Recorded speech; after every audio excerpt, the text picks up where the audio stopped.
Hello, toi aussi tu veux débloquer ton front lever? Et bah ça tombe bien parce que cette vidéo est mon guide ultime pour débloquer cette figure. Et je t'arrête tout de suite, tout le monde peut débloquer cette figure si elle a la bonne méthode et qu'elle est prête à mettre les efforts pour débloquer cette figure. Et t'inquiète pas, dans cette vidéo je vais te montrer exactement comment la débloquer, alors n'hésite pas à liker et à t'abonner pour d'autres conseils calisthénie et pour apprendre cette figure. Dans cette vidéo on va dans un premier temps essayer de comprendre comment fonctionne cette figure, quels muscles sont engagés et comment ça fonctionne globalement. Ensuite bien sûr nous verrons les prérequis et les échauffements, puis nous verrons les étapes de progression qui te permettront de passer de la tuck à la figure complète. Et pour finir, je te donnerai les meilleurs exercices et conseils afin de débloquer totalement cette figure. Et pour te prouver ma légitimité, moi c'est Jean, je suis coach en calisthénie. J'ai accompagné plus d'une vingtaine d'élèves comme Quentin, Erwan, etc. Et si toi aussi tu désires te faire accompagner et débloquer les figures de tes rêves, je te laisse m'envoyer coaching sur Instagram ou sur WhatsApp. Les deux liens sont dans la description, tu peux m'envoyer un message en 2 secondes.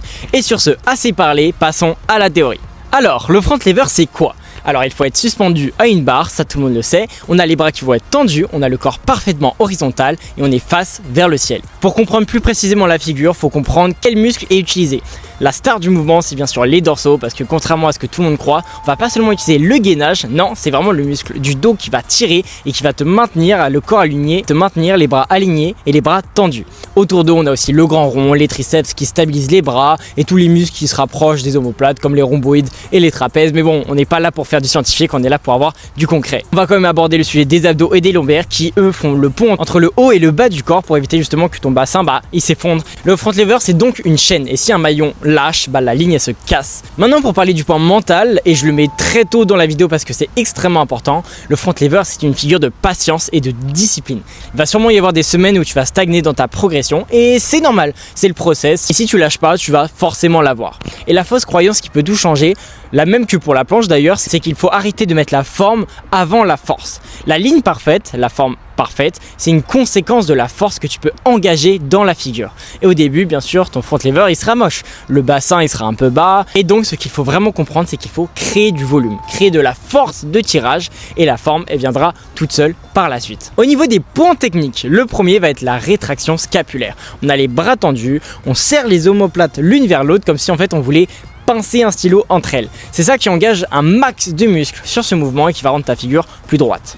Bien sûr, tu n'as pas besoin d'une rétraction extrême, garde juste l'intention de rétraction tout le long de ta figure. Le deuxième point technique va être les bras. Ils vont être tendus au max, les coudes sont verrouillés. Et justement, si tu as du mal avec ça, à les verrouiller, l'astuce c'est vraiment de faire une rotation externe du bras qu'on va vraiment essayer d'orienter vers le haut et normalement anatomiquement parlant ton bras il peut quasiment plus plier. Maintenant au niveau de l'écartement on va pas se prendre la tête, c'est tout simplement largeur d'épaule, c'est très bien comme ça. Au niveau du troisième point technique ça va être la prise qui va être en pronation avec un léger false grip, c'est à dire que le poignet est un peu passer sur la barre et c'est à mon avis la prise qui va te faire progresser le plus vite parce que tu as plus de surface d'appui, tu as moins de bras de levier et donc plus de force disponible. Pour le quatrième point technique, le bassin et la tête. Alors le bassin va être neutre ou en légère rétroversion. Pas de cambrure excessive, pas de bassin qui tombe. Et au niveau de la tête, elle doit être légèrement tirée en arrière pour ouvrir le thorax, soit le regard vers tes pieds pour contrôler toute ta ligne en direct.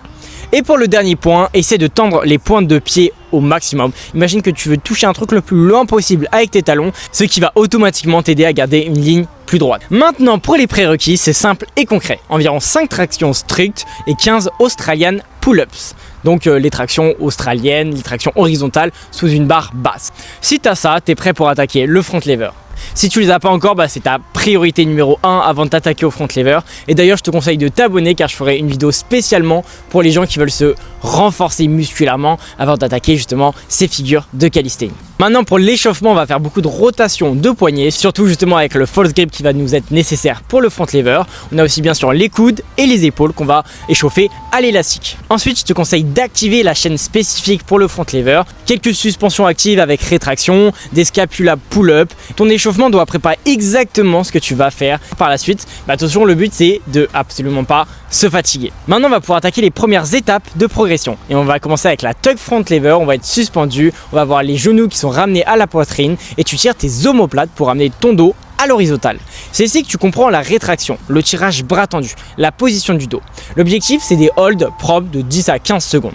Maintenant pour la deuxième étape, c'est l'Advance Tuck. Tu ouvres du coup l'angle des genoux à 90 degrés cette fois-ci. On a le dos qui reste toujours à plat et j'insiste vraiment, les bras sont tendus, les coudes sont verrouillés dès maintenant. Si tu laisses passer un bent arm, ça veut dire un bras qui va se plier. Si justement tu laisses ce bent arm dès cette étape, en fait ça va s'entraîner pendant des mois et des mois. Tu vas entraîner cette lacune et même quand tu auras un front lever, tu auras toujours ce léger bent arm. Alors corrige ça dès maintenant. Maintenant pour la troisième étape, c'est le one leg front lever. On a une jambe qui est donc tendue et l'autre groupée. Le bras de levier augmente d'un coup et c'est là que tu vas devoir tirer vraiment fort, mettre vraiment de l'intensité, du nerveux dans ta pratique. Pense aussi à alterner les jambes pour rester vraiment symétrique et pas avoir un déséquilibre quand tu vas passer aux étapes supérieures. Maintenant pour la quatrième étape, on va voir la straddle. Du coup on a les jambes tendues mais écartées. Et cette étape tu l'as fait uniquement si tu en as besoin comme étape intermédiaire entre la one leg et la full. Et donc tu l'as compris, on va commencer avec une straddle max écart et on va petit à petit resserrer les jambes pour passer jusqu'à la full. Ça te permet de faire une transition entre le one leg et le full.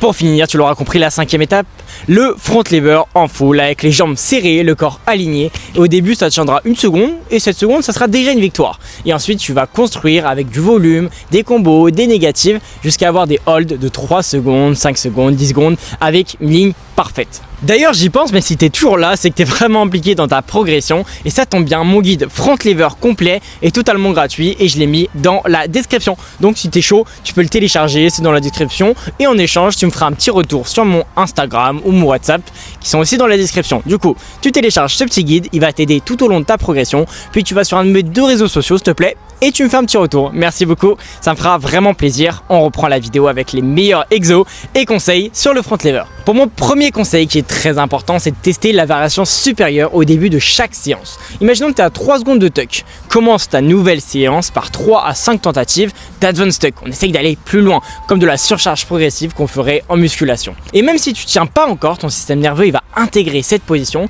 et le jour où ça passe, tu es déjà à l'aise nerveusement et tu pourras transmettre ta force au mieux sur cette figure. Au niveau de mon deuxième conseil, c'est les négatives. Alors ça c'est plus un exercice, c'est tu montes en immersion comme un handstand inversé et tu descends le plus lentement possible en passant par ta ligne de front lever. C'est un constructeur de force monstrueux. Pour moi c'est le meilleur exercice. Personnellement j'ai débloqué le front lever seulement avec des négatives. Pour mon troisième conseil, c'est les combos. Les combos c'est trop fort, t'enchaînes plusieurs mouvements sans pause. Du coup imaginons un tuck hold, un tuck pull up, puis un leg raise, etc. pour maximiser réellement le temps sous tension. Et c'est vraiment le temps sous tension qui va te faire prendre de la force, qui va permettre à ton corps de s'adapter. Et ça te permet de créer énormément de volume et tu vas être trop fort après. Pour le quatrième conseil, je te conseille de faire des raises, des presses. Bien sûr, il y a les négatives, mais fais aussi des raises et des front lever pull-up sur les variantes que tu as déjà acquises. Ça va te permettre de faire du dynamique qui va construire du statique. Mais c'est réellement ces mouvements de pull-up, de presse, de négatifs qui vont vraiment améliorer la phase où tu es en statique et tu bouges pas. Et c'est des exos qui sont trop forts pour que ton corps s'adapte au front lever. Maintenant, ce que je te conseille pour ta fréquence d'entraînement sur le front lever, c'est au moins 3 séances par semaine. C'est déjà excellent. Pas besoin de 6 parce que la qualité et l'énergie que tu vas pouvoir mettre dans chaque séance va compter beaucoup plus que la quantité de séances que tu vas faire. Si tu fais que des séances où tu es mort, ça sert à rien. Et je suis convaincu que si tu suis cette méthode, ton front lever, tu l'as en moins de 3 mois forcément. Ça peut durer entre 1 et 3 mois selon moi. Et bien sûr, ça normalement j'aurais même pas besoin de t'en parler, mais si t'as une douleur, c'est directement repos. Cherche même pas à t'entraîner, force pas sur ta blessure, tu prends du repos actif et tu fais des petits exercices de renfort, mais c'est tout. Tu te reposes, ça sert à rien de se blesser, sinon tu vas perdre 6 mois et c'est le truc le plus débile que tu pourrais faire en street. Bien sûr, je vais pas te mentir, le front lever c'est un travail de plusieurs mois avec des choix à faire à chaque étape. Et d'ailleurs, c'est vraiment là que j'interviens en tant que coach où je vais te faire ton programme personnalisé selon ton niveau. Je vais analyser tes vidéos, ta forme, les points techniques qu'il faut mettre en place. Je vais aussi bien sûr ajuster ton programme à peu près toutes les 2 semaines à chaque fois que tu auras pris du niveau pour t'intégrer des nouveaux exercices. Bien sûr, on va aussi faire des visios pour faire tes séances, on va aussi faire des visios de théorie. Tu auras aussi accès à mon WhatsApp H24, tu m'envoies des messages quand tu veux, il n'y a pas de problème. Et on peut même intégrer du présentiel comme Quentin qui est venu avec moi une semaine à Barcelone. Si je vous partage toutes ces informations et ces vidéos sur la calisthénie, c'est parce que ce sport il a changé ma vie. Il m'a permis de prendre confiance en moi, de rencontrer des personnes exceptionnelles et je suis convaincu qu'il peut aussi changer votre vie. Alors arrêtez d'hésiter et envoyez-moi coaching sur Instagram ou WhatsApp. Encore une fois, les liens sont juste de la bio. Vous m'envoyez coaching, ça dure 2 secondes. Et par la suite, on verra si je peux vous accompagner, si je peux vous aider à progresser dans cette discipline, à débloquer les figures de vos rêves, etc. Sur ce les amis, moi je vous laisse vous abonner et je vous souhaite une excellente journée. Allez, ciao!